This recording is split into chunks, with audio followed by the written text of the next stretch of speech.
পিটাই যাওয়ার পরে ওরা নিজেরা স্প্রে করিয়ে দিত, ব্যথার ওষুধ 3-4টা করে জোর করে খাওয়াই দিত, আবার পিটাইবে দীক্ষা। এমন অমানবিক অত্যাচার করে। সবাইকে আসসালামু আলাইকুম। প্রতিদিনের মতো আজকেও ভিডিও নিয়ে হাজির হলাম আপনাদের মাঝে। মোহাম্মদ মিরাজ বলকিত আলী আমার সঙ্গে উপস্থিত আছে, মাদারীপুরের একটা ভাই।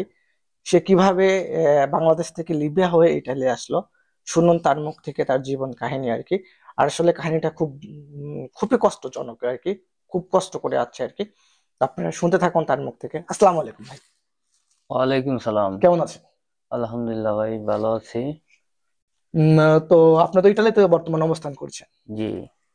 তো যাই হোক, আপনি একটু পরিচয় দিয়ে আপনি কিভাবে ইটালিতে আসলেন সবার উদ্দেশ্যে একটু বলেন, আপনার কাহিনীটা তুলে ধরুন আর কি।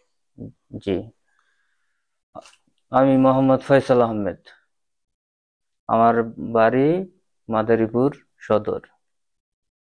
আমি লিবিয়া আসছি গত 1 বছর আগে। লিবিয়া আসার কারণ ছিল, আমার চাচাতো ভাই লিবিয়াতে আসছে।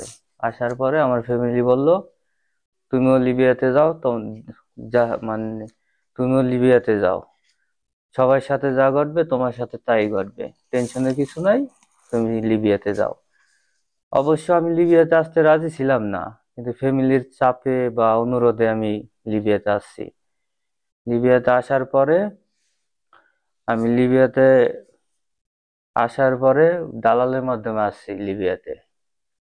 পরে লিবিয়াতে ঢোকার 2 দিন পরে আমার গেম ঘরে দালালে নিয়ে গেছে। নিয়ে যাওয়ার পরে আমার হাতে একটা মোবাইল ছিল, নতুন একটা মোবাইল কিনে নিয়ে গেছিলাম, প্রায় 30-40 হাজার টাকা দাম। যাওয়ার সাথে সাথে মোবাইল বন্ধ করে আমার থেকে মোবাইলটা নিয়ে নিছে। ওই ক্যাম্পে যে দায়িত্ব ছিল, গেম ঘরে যে দায়িত্ব ছিল, হুম হুম। নেওয়ার পরে আমি বাড়িতে যোগাযোগ করতে পারি নাই। তারা আমারে খাবার দিত, দুপুরে একটা খবজা, আর রাত্রে খিচুড়ি। এমন খিচুড়ি যা মানুষের খাবারের মতো না। খুব কষ্ট। খুব কষ্ট কইরা আমি ওইগুলা খাইছি। আশায় ছিলাম ইনশাল্লাহ আমি প্রথম গেম ইটালি ঢুকে যাব, এমন একটা আশায় আমি ওইখানে প্রায় 45-48 দিন কষ্ট করছি। তখন 48 দিন ওই একটা করে কবজা দিত, সকাল দুপুর আর রাতে আপনাকে খিচুড়ি দিত, সি এই একই ও খাবার। ও ও হ্যাঁ। হুম হুম। পরে পরে পরে আমার এই 48-49 দিনের মাথায় আমার গেম করানো হলো। গেম করানো হওয়ার পরে আমি প্রায় 8-9 ঘন্টা নদীর ভিতরে ছিলাম, বোটে, কাঠের বোটে ছিলাম। হুম হুম। পরে পরে আমার কোস্টগার্ডে ধরে ফেললো। ধরার পরে জেলে নিল। জেলে নেওয়ার পরে আমি জেলে 3 দিন ছিলাম। 3 দিন থাকার পরে আমার দালাল আবার আমার জেলে থেকে ছাড়াই আনছে। ছাড়াই আনার পর আবার গেম করে ওই সেম। আচ্ছা, আপনার যে দালাল যে আপনাকে কোস্টগার্ড ধরার পরে জেল থেকে ছাড়াইলো, পরবর্তী কি আপনাকে টাকা নিচ্ছিল দালাল? হ্যাঁ, আমার থেকে আরো 4 লক্ষ টাকা নিছিল তার মানে ছাড়ানোর যা বাবদ। কন্ট্রাক্ট ছিল তার তার মানে দ্বিগুণ, আমার 4 লাখ, তার মানে এটা উপরে নিল আর কি, ও বেশি। উপরে নিল। হুম হুম। তো বলেন। সেম গেম করে আবার আমাকে নিয়ে রাখছে। রাখার পরে আবার 18 দিনের পরে আবার গেম দিছে, সেম বোর্ড, সেম কার্ডের বোর্ডে আবার গেম দিছে। হুম। ওই বোর্ডও প্রায় 13-14 ঘন্টা চলছে। চলার পরে আবার সেম কোস্টগার্ডে আমাদের ধরে ফেলছে। ধরার পরে আবার আমাদের জেলে নিয়ে গেছে। ওই দ্বিতীয়বার ধরা। দ্বিতীয়বার ধরা। ওইখানে জেলে হায় হায়। টানা আমি 12-14 দিন ছিলাম। আমারে ছাড়াই হায় নাই, আল্লাহ। দালালে ছাড়াই নাই। তারপরে কি হইলো, ওই পুলিশে হুম। আমাকে মাফিয়ার কাছে বিক্রি করে দেয়। আল্লাহ। মাফিয়ার কাছে বিক্রি করে দেওয়ার পরে মাফিয়া আমারে খুব মারধর করে, প্রতিদিন 2 বেলা মারতো, আর টাকা চাইতো, 12.5 লক্ষ টাকা দিতে হইবে। হায় আল্লাহ। পরে আমার শরীরের অবস্থা খুব খারাপ ছিল, শরীরে সম্পূর্ণ ঘাও ছিল। পরে যারা পিঠে টাকা উঠাইতো বাংলা, হুম। তাদের কাছে বললাম, দেখ আমারে পিটাইলে মারা যাবো, তারা আমারে পিটাইছে, আমি টাকা দিয়ে দিম। পরে বাড়িতে কান্নাকাটি কইরা অনেক কষ্টে টাকা দিয়া ওন থেকে ছুটে আনলো। দালালে টাকা দিল, 10 লক্ষ টাকা দিল। 12 লাখ আবেদন করছিল, আপনার 10 লাখ দিচ্ছেন দশ আর কি। লাখ দিয়া আমাকে ছাড়াইলো। ছাড়ানোর পর নিয়ে এলো। নিয়ে আনার পরে আমার একটা রিসিভ ক্যাম্পে রাখলো, গেম ঘর থেকে সরাই ফেললো। হুম। আমার শরীর অবস্থা যে এতটাই খারাপ ছিল, গেম করার মতো আর শক্তি ছিল না। শক্তি ছিল না। পরে রিসিভ ক্যাম্পে রাখার পরে আমি টানা 1.5 মাস রিসিভ ক্যাম্পে ছিলাম। রিসিভ ক্যাম্পে থাকার পরে যে কালে সামান্য সুস্থ হয়েছি, পরে আবার গেমের জন্য আমার গেম ঘরে পাঠাইছে, এক লিবির কাছে দিছে। হুম। লিবির কাছে দেওয়ার পরে ওই লিবি গেমের কথা কইয়া আমারে নিছে। নেওয়ার পর আমার একটা গেমেও দিছে, কিন্তু ওই গেম হলো আবার 8-10 ঘন্টা চলার পর গেম ধরা খাইছে। কিন্তু কোস্টগার্ড নিজেই গেম ছাড়ছিল, তাই আমার ব্যাগে নিয়ে এসে আবার বাসায় নিয়ে এসে, এবার আমি জেলে যাইনি। না যাওয়ার পরে পরে আমার দালাল রে ফোন দিছে, আমাদের দালাল রে ফোন দিছে, দেখ তোর লোক তো ধরা খাইছে, তুই কিছু টাকা পয়সা দেস, আমার খরচা গেছে। দালাল কইছে একবারে আবার গেম করাবি, ইনশাল্লাহ পৌঁছালে টাকা দিয়ে দেবো। এই কথায় দালালের লগে বার্তা করার পরে আমাকে ওই লিবি আবার মাফিয়ার কাছে বিক্রি করে দিছে, হাইতামের কাছে। হাইতামের কাছে বিক্রি করে দিছে।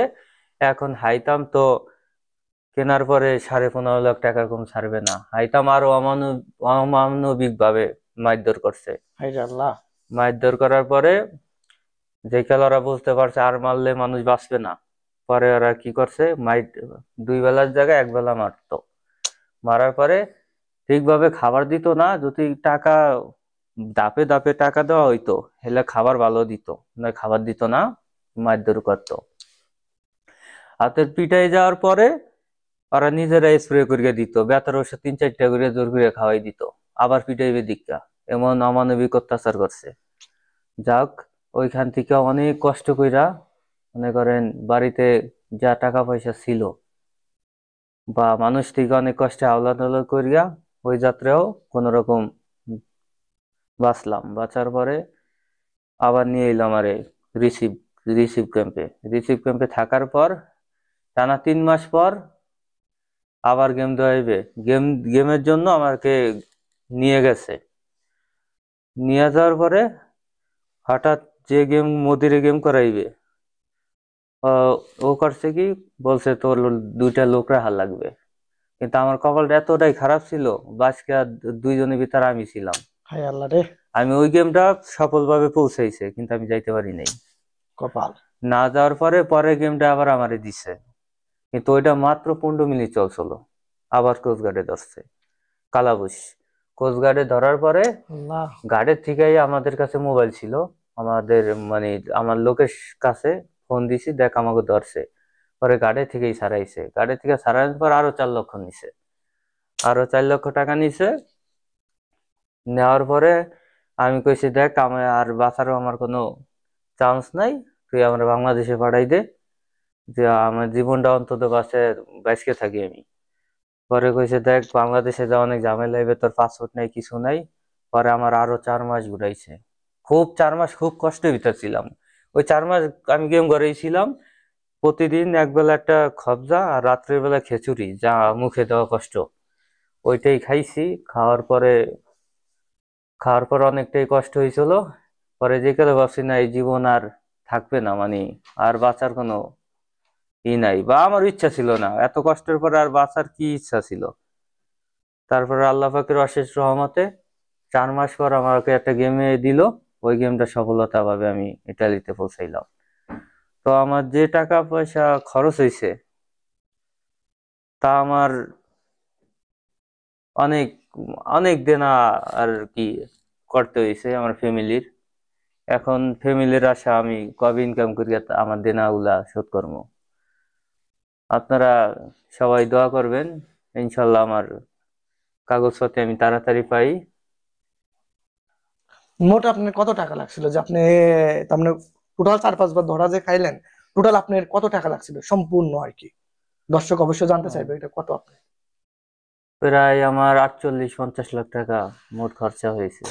তার মানে টোটাল 48 লাখ বা এরকমের মতো একটা ভাইয়ের লাগছে আর কি। তো বুঝতেই পারছেন আর কি। আর কি বলবো, এরকম যদি ভাই সাধারণ একটা নিম্ন ফ্যামিলির যদি এরকম হয়, জীবনে দিতেও পারতেন না ভাই। মার ধরে কিন্তু ছাড়তো না, ঠিক আছে? এটা এটা এটা লিবিয়া মাফিয়া, এটা টাকা ছাড়া কিচ্ছু বোঝে না ভাই। আপনার আছে কি ওইটা দেখতো না, কারণ আপনার জীবন গেলে ওরা যায় আসেন, ওরা টাকা প্রয়োজন, ঠিক আছে? তো এই জন্য বুঝতেই পারছেন এ কতবার বিক্রি হলো। উপর আল্লাহ যেন এরকম ভাগ্য কারো না হয়, কারণ এ পথটা অনেক কঠিন, অনেক বিপজ্জনক। বিপজ্জনক আমি বাদে দিলাম, কিন্তু এই যে টাকা পয়সা যে মারধর করে নেয়, এটা খুব খারাপ একটা জিনিস। এগুলো আসলে বাঙালিটাই শিখাইছে, হ্যাঁ। এই লিবিটা জানতো না ভাই। তো যাই হোক, এর 48 লাখ টাকার মতো খরচ লাগছে আর কি। তো ফ্যামিলিটা একটু মধ্যবিত্ত ফ্যামিলি ছিল আর কি, এজন্য টাকাটা দিতে পেরেছে। গরিব ফ্যামিলি হলে ভাই দিতে পারতো না, হ্যাঁ। তারপরে বাড়ির প্রচুর ঋণ, পরে আর 4 মাস আছে ক্যাম্পে। এখনো শরীরের কন্ডিশন দেখছেন, এর কিন্তু প্রতিনিয়ত ট্রিটমেন্ট চলছে, আপনার হচ্ছে ক্যাম্প থেকে ট্রিটমেন্ট দিচ্ছে। এখনো ওর শরীরের কোনো কন্ডিশন ভালো না। ভিতরে যদি দেখতে পারতেন তাহলে বুঝতেন, ভিতরে প্রচুর পরিমাণ তার পছাড়ি আর কি, গাওয়াত পাওয়ার ভিতরে। আবার এই জায়গায় ওর অপারেশন চলছে, হ্যাঁ। ভিতরে আপনার ওর ভিতরের জিনিসপাতি একদম নষ্ট হয়ে গেছিল, ওটার জন্য এখানে অপারেশন করেছে, হ্যাঁ। এগুলো আসলে দেখাতে পাচ্ছি না আর কি ভিডিওর মধ্যে, তাহলে দেখতে পারতেন আর কি। তো যাই হোক ভাই, আমার ভাইয়ের কাছ থেকে শুনেন, তারপর আমি কিছু কথা বলি। তো আপনার জ্ঞানে কি, এখন যদি এ পথে কেউ আসতে চায়, আপনি কি ডিসিশন দিবেন? আশা ভালো কি না, এরকম কি বলবেন দর্শকের উদ্দেশ্যে? আমি বলি, এই পথে আসা কেউ যদি ইচ্ছা পোষণ করে, হুম, হুম। তাহলে তার দালালরে আগে কন্টাকে টাকা দিতে হইবে। ওই পরিমাণ, আরো ওই পরিমাণের বেশি টাকা তার হাতে রাখতে হবে, নয় যে কোনো সময় তার বিপদ হইতে পারে। লিবিয়াতে মানুষ পিটাই মাইরা ফেলবে, কিন্তু টাকা ছাড়া কোনো সাথে। কথা বলবে না। হুম, হুম। তার মানে কারো ফ্যামিলি যদি কারো ছেলে বা ভাই কাউরে পাঠাইতে চায়, তাহলে জানি সে ডাবল টাকা রেডি করে রাখে, নয় তার জীবন নিয়ে ছিনিমিনি করা হইবে। আমি নিজে তার সাক্ষী, কারণ আমার জীবনের উপর দিয়ে যা গেছে তা আমি দুনিয়া কাউকে বলতে পারতাছি না। আমার ফ্যামিলি মনে করতেছে আমি সুস্থ, আমি কাজ করি না, কিন্তু আমার আমার যে সুস্থ হইতে যে আরো কতদিন সময় লাগবে তা আমি নিজেই জানি, কারণ তা কাউরে বলা যাবে না। কিন্তু ফ্যামিলির কোনো দোষ নাই, এখানে ফ্যামিলি অনেক টাকা দেনা করে আমারে দিছে, তো তাদেরকে আমি দোষী না। কিন্তু আমার ব্যাপারটাও খুব করুণ করুণ। কিন্তু আপনারা যারাই আসবেন, অবশ্যই একটু বুঝে শুনে আসবেন, কারণ লিবিয়া খুবই একটা খারাপ জায়গা। তো যাই হোক, ভাইয়ের কথা এটাই আর কি। কারণ ভাইরে কাউরে আসতেও বলছে না, কাউরে বারণও করছে না, হ্যাঁ। এই আর কি। তো আসবেন আপনাদের নিজেদের চাহিদা আর কি। তো লাস্ট কথা, এক কথাই ভাই, যা যদি আপনার 15 লাখ টাকা মিটান, তাহলে মনে করেন যে আর হচ্ছে 30 লাখ টাকা হাতে রাখবেন। কারণ আপনারা ধরা পড়লে আপনাদের জীবনের জন্য, জীবনটাই তো মেন ভাই। জীবনটা না থাকলে তো আর হচ্ছে আপনি টাকা দিয়ে কি করবেন আর কি। তো যাই হোক, আপনি 30-40 লাখ টাকা রেডি রেখে আর কি ইটালির উদ্দেশ্যে রওনা দেবেন। তা না হলে বিপদে পড়লে ভাই জীবন যাবে, কিন্তু ইটালি পৌঁছাতে পারতেন না আর কি। তো যাই হোক, পরবর্তী এরকম ভিডিও পাইতে অবশ্যই আমাদের ইউটিউব চ্যানেলটি সাবস্ক্রাইব করে আমাদের সঙ্গে থাকুন। আমরা প্রতিদিন এরকম ভিডিও দেওয়ার চেষ্টা করি। তো সবার সুস্বাস্থ্য কামনা করছি। পরবর্তী দেখা হবে অন্য কোনো ভিডিওতে। সবাই ভালো থাকুন। আসসালামু আলাইকুম। আসসালামু আলাইকুম।